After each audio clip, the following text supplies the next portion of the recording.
Pro. I'm wearing a headset, so theoretically the microphone should be good. Con, I look like I'm about to drive us via the Starship Enterprise into space. It's a bit of fun. Anyway, we'll start off with a little story. I have a new neighbor. Love my neighborhood, and I have a new neighbor just moved in next door. Lovely, lovely man. I don't like to use names. Not that it would matter. But this guy, when he first knew he was moving to the neighborhood, saw me out mowing my lawn and come up to me, was really friendly. I was immediately like super stoked. This guy's going to be my neighbor. He's outgoing. He's talking to me. He seems really nice. And I just had what I thought was a normal conversation with him.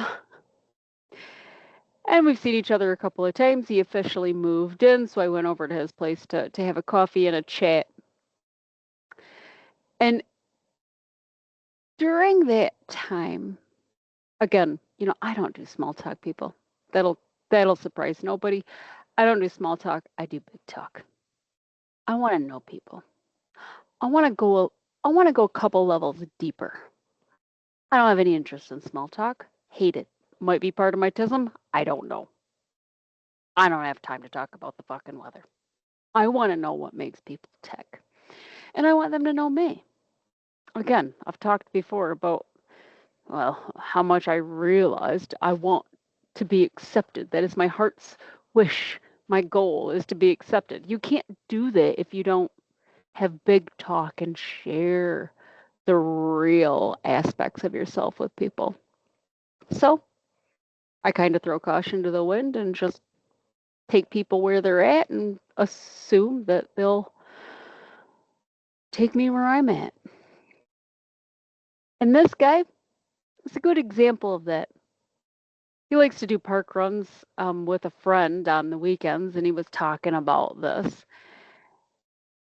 And through the course of our conversation, he admitted, he goes, I think you're the kind of person that can hear this without getting offended. And I'm like, ooh, strapped in, here we go. Some honesty here. I love honesty.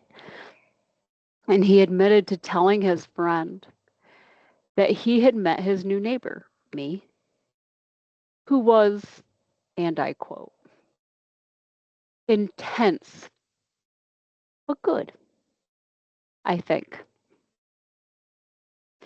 And my God, did that make me laugh. I mean, this guy's obviously got me sussed. And in that moment, I'm always aware of the multiple inner dialogues going on in my mind. In that moment, I thought, may I always use my natural intensity, my intensity of mind, body, spirit, heart. I am intense in every aspect of myself. And may I always use that intensity for good and never for evil. So, perhaps an odd way to land on the topic for today, which is intention. But yeah, pretty on brand for me as well. Now, when it comes to intention, I've touched deeply on this topic before, with some very valid points raised. At the time, I titled that Fathom. It was recorded whilst I was in China. I labeled it, or titled it rather, Intention Matters. But since going back and re-listening to it, I retitled it because it only really captures one tiny aspect of intention and not setting an intention and letting that dictate and drive how we conduct ourselves in this world on a higher level. It didn't get into any of that. It was very focused around something I had stumbled upon during therapy and what that what intention meant to me at that time. So I've developed a bit more, and I'm more future focused and intentional in general for reasons that will become obvious as I go through this. And I'd really like to role model, as always, holding and living with intent, holding an intention and living that intention to the best of my ability. As always, so fucking far from perfect, it's not even funny. I still engage in self sabotage in all its gloriously subtle forms from time to time, as everybody does. We have human brains. We can't stop that brain from braining. And so sometimes, especially under threat, under stress, we will drift away from our intentions, usually, unless we intend to be assholes, in which case, intention fulfilled. And gosh, dang, boy, oh boy, do I ever get confused in my brain. I thought I was living my intention, but I still feel crap about myself. Or I thought I was living my intention, but I still made that person feel bad. Or I thought I was living my intention, but things at work are not going well, and what's going on? So there's still confusion around what is living my intention and what is not. It's easy to get confused. We live in a world of gray. I still sometimes feel unsafe and very prickly. Read that linked article for a bit of fun. And I, as always, find myself in a right tizzy from time to time. And yeah, there are times that I act like a total asshole. So obviously, there is some work to be done in realigning to my intention. But this intention, and I'll get to it soon. I'm teasing you. I'm getting you worked up a bit, I admit. My overarching intention helps me stay grounded in my purpose, the purpose that I want to live, the service that I want to offer the universe and the people of this world, and my values. It helps me ground myself in my values as well. But most importantly, it helps me amend my behaviors that aren't so great, that I'm not proud of, that might cause a bit of shame, that definitely cause mischief in different areas of my life.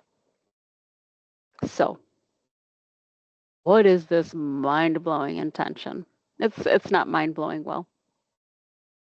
It's not mind-blowing. It's actually ancient in its ethos.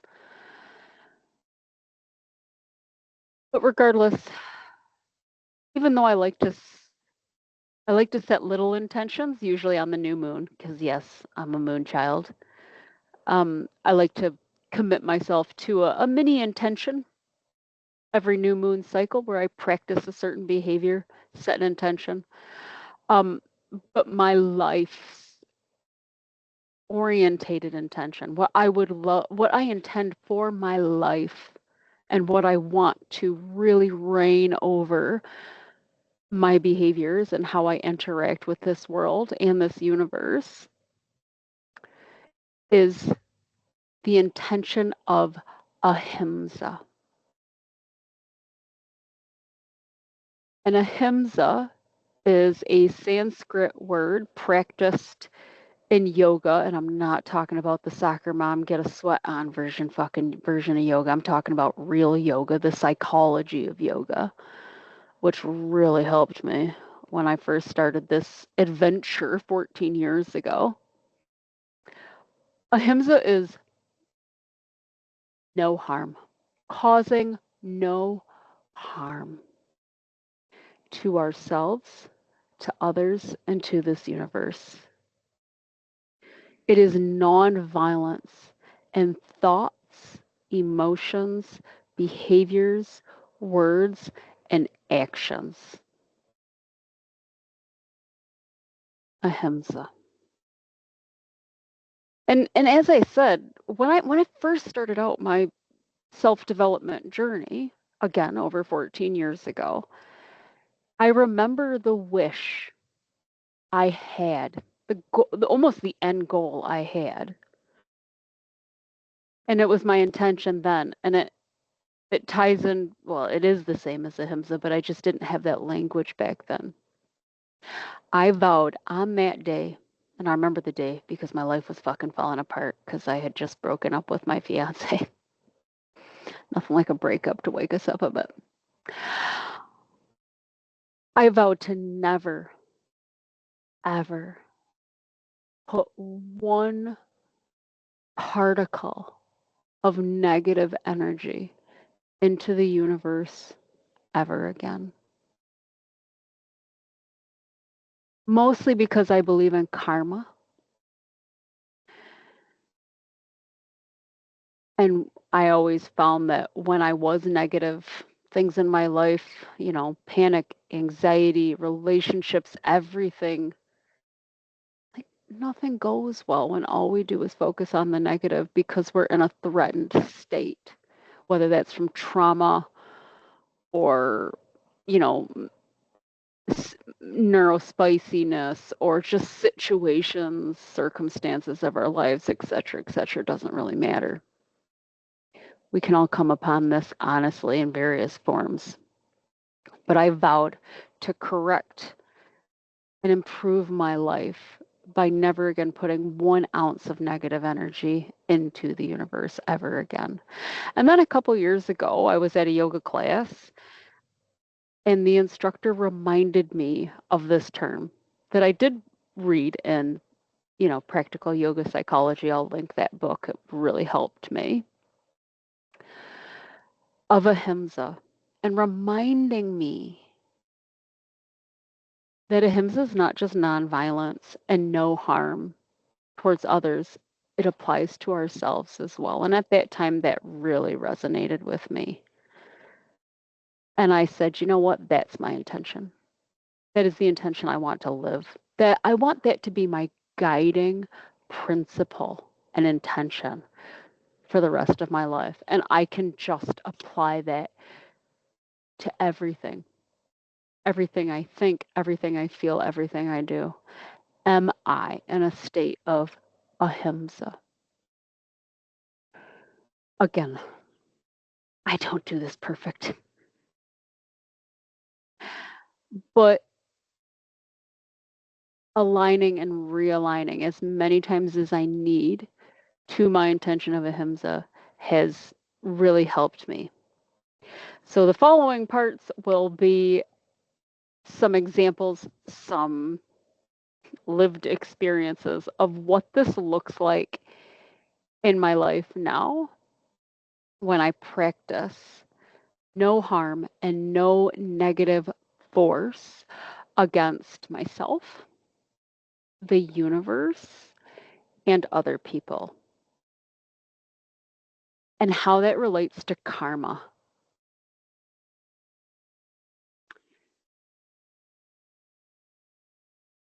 So, and I put that in order: myself, the universe, and others. That order is deliberate for me. It's specific to me. Other people's order of that, how they order that, what's most important, will be different, and that is totally a-okay. 100% you be you. Um, but everybody first needs to kind of explore in themselves, what does harm mean to you? What is harmful? What does no harm look like for yourself, for others, for the universe? And again, that's going to be individual. Harm is a word. We can all put our own definition on it. But again, I'll just take the lead in role modeling and giving some examples of what's what I consider harmful and adversely forceful in my life, and how this intention of ahimsa helps me correct that in both obvious and really subtle ways. let's have some intentional fun.